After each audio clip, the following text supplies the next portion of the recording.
YouTube, what is good? Welcome back to the spot. Hopefully we could kill some boredom. So I figured I would reshoot an intro.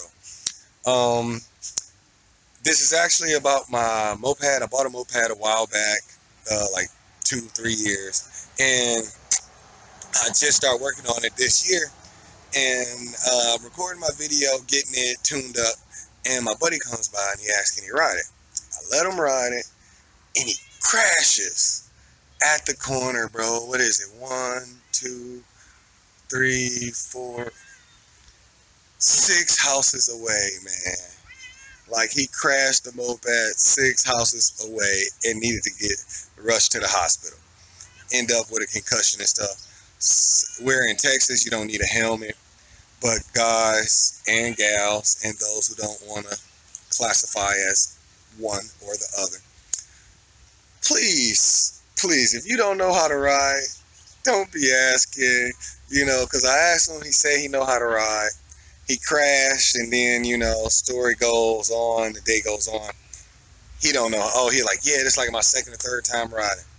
So please, guys, if y'all new to riding, yes, it's a moped, y'all think it's trash, it's garbage, it's not a motorcycle, but y'all got to be careful out there. Wear a helmet, let people know so you can get like a class, because I just told them, this the front brake, this the back brake, this how you start it, What else do you tell someone who knows how to take care of, ride a moped? But anyways, guys, enough jaw jacking. We're going to get into it. But again, stay safe. And as always, let's kill some boredom.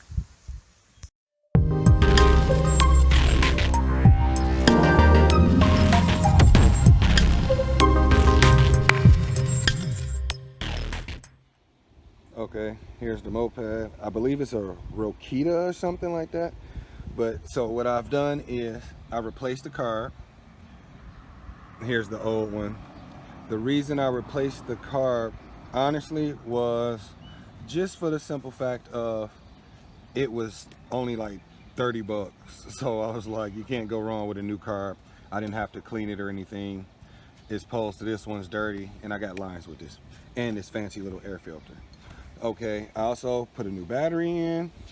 It looks like someone has already did an EGR bypass setup.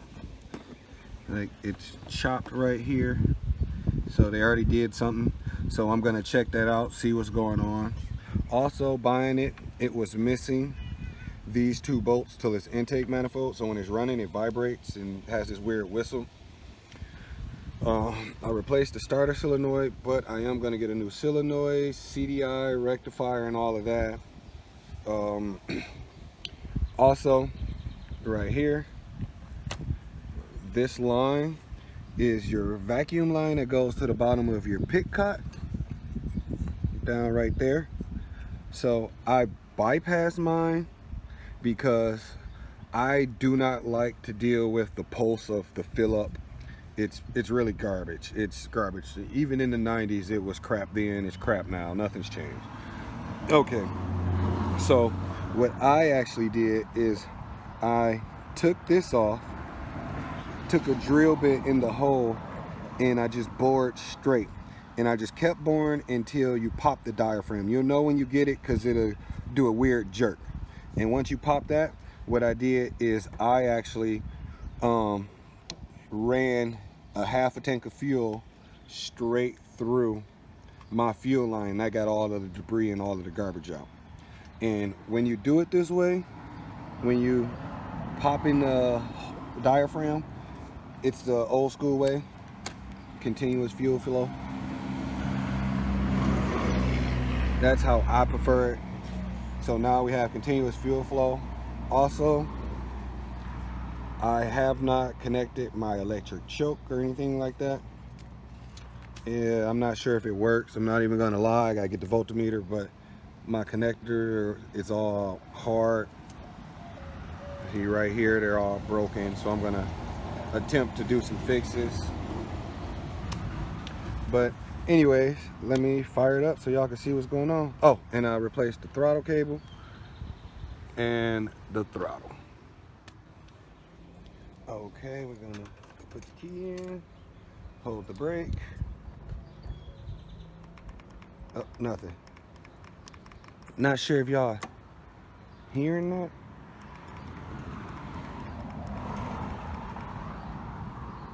Here, we're just gonna get you close, but listen.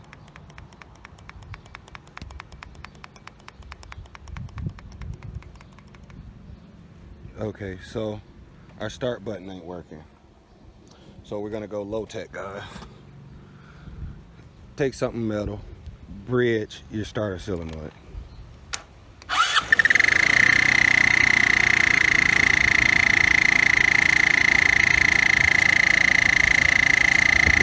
And that whistling noise is because the bolts are missing. We're not getting a good seal on the intake.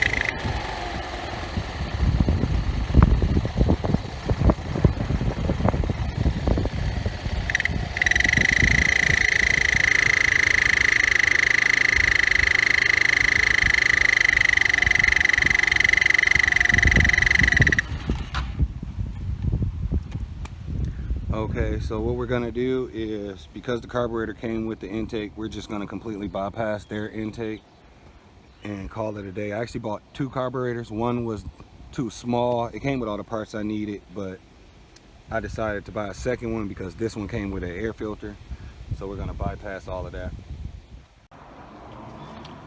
So guys, it started raining. You can see full of water in there.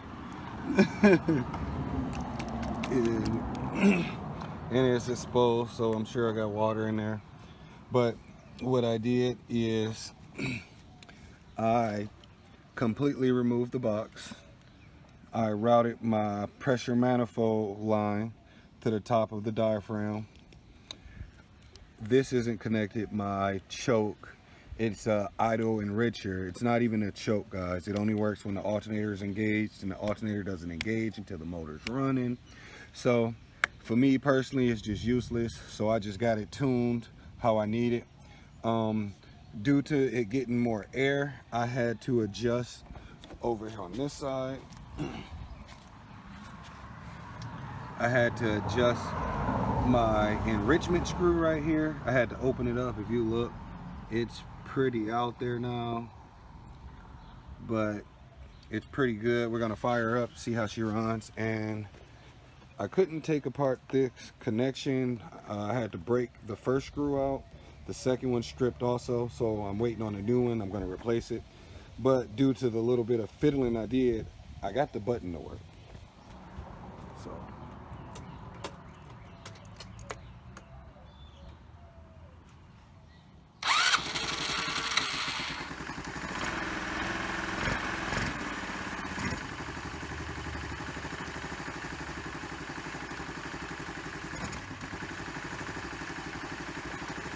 and because I'm not using the idle enricher, when I give it gas, now that it's cold and there's water in the line, of course, it's starting to bog down. I have to let it warm up.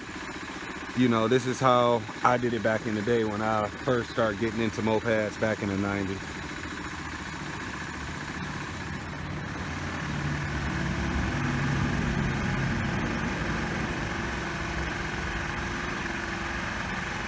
See, you can see it's idling up already. And that's basically it. I would tune it for conditions like this. It's harder to start because I'm not using the choke. But as you see, you give it a minute, you're good to go. Let's rev it up.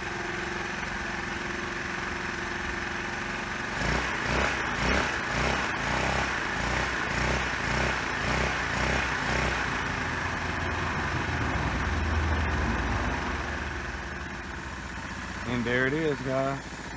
So $60 moped is fired up. That is good. Makes me happy. I've only invested, well, technically 60 bucks because I bought 2 stock carburetors. This one was the size I needed, and it came with fuel filters. The other one wasn't the size I needed, but it came with fuel lines and the air pod, so I just figured I'd keep them, save myself the headache. So now I have a brand new carb that's not used. I'm gonna take all the lines off and then I'm gonna sell it on eBay.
Okay guys, well we got it running. Now we just gotta do things like replace the kill switch situation. Possibly, hopefully I could just get a new key made. If not, I'll be getting a new ignition, cleaning this up a little better, replacing the side mirrors, getting the battery cover so I don't get it full of rain. We're probably gonna need new tires. These have tubes in them, and the rubber of these, the tubes are exposed, so we're gonna get new tires. Wife wants a new exhaust, something a little deep, so if y'all have any suggestions, let us know. I'm gonna change out the CDI, the rectifier.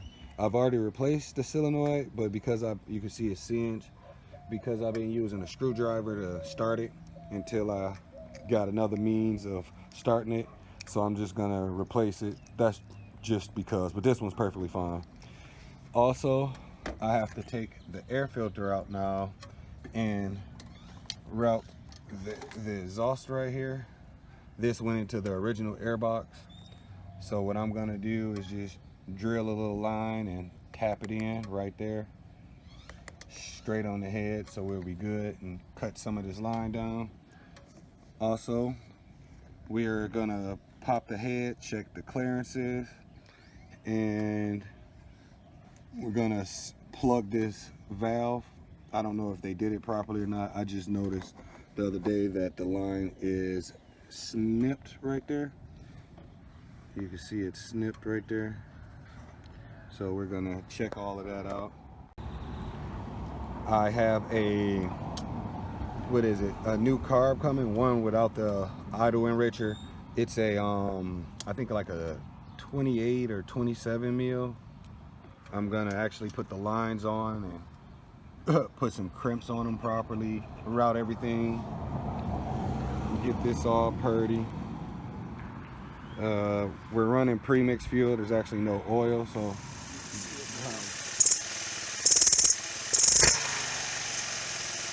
you hear how when I take off it's hesitating? That sounds like it needs more fuel.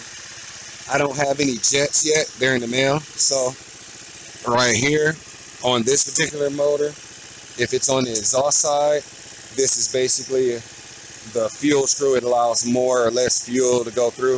If it's on the air side, it's the same thing. It allows more air to, or less air to go in or out. So I am going to open it, and we're going to see what happens from there. Let me get y'all closer.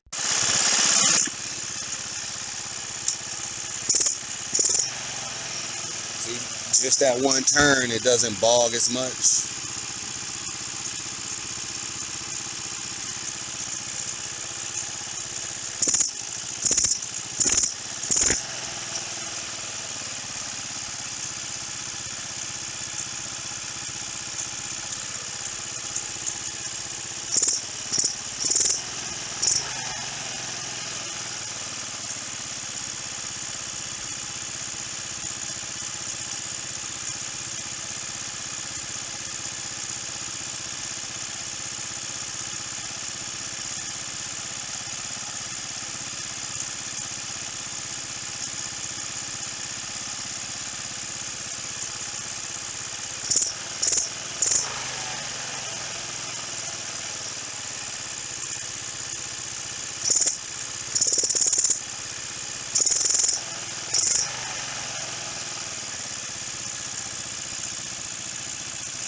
So I'm closing it just to get an ear for what's going on.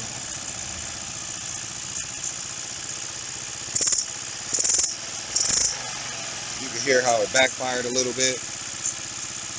So we're definitely going the wrong way. But I just want to show y'all.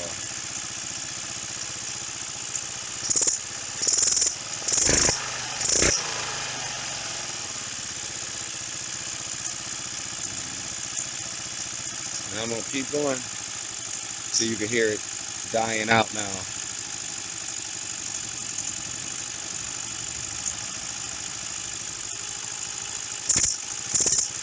You see? All right, now we're going to go the right way, which is opening it.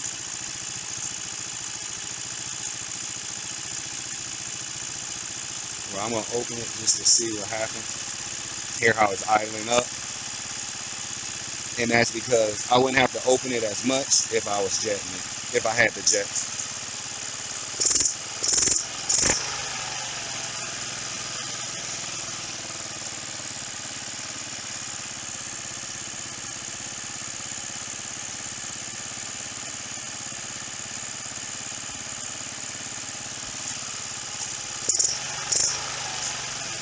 See how far open? Like it's almost out. We shouldn't be this far out. That's too much. There's a little lip. But it's getting better.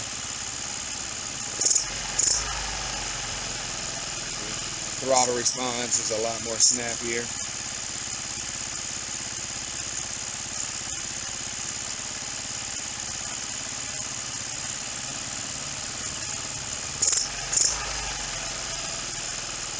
All right, here we go, guys.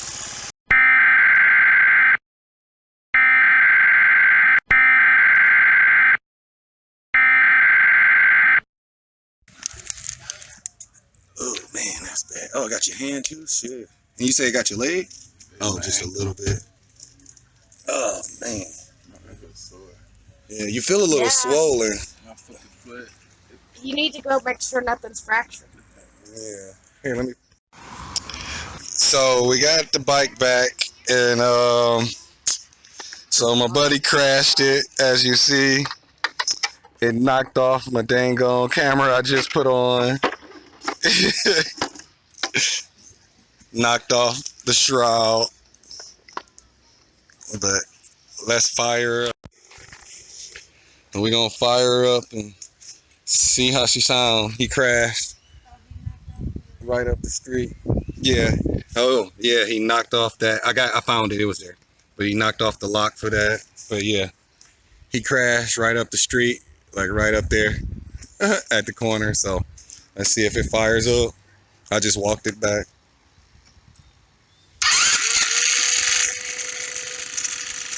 Give it some gas.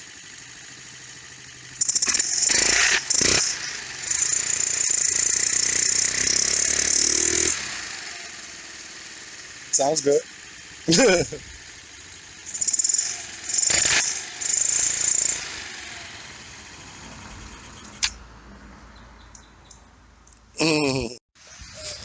So after inspecting a little more, it's damaged right here. It's cracked right there. I didn't see that. It's also broken right here. He broke it down there. He broke all the clips right here, so I can't clip it on. So I guess we're gonna just throw a new body kit on there, guys. But thanks for coming. Spot you in the next one.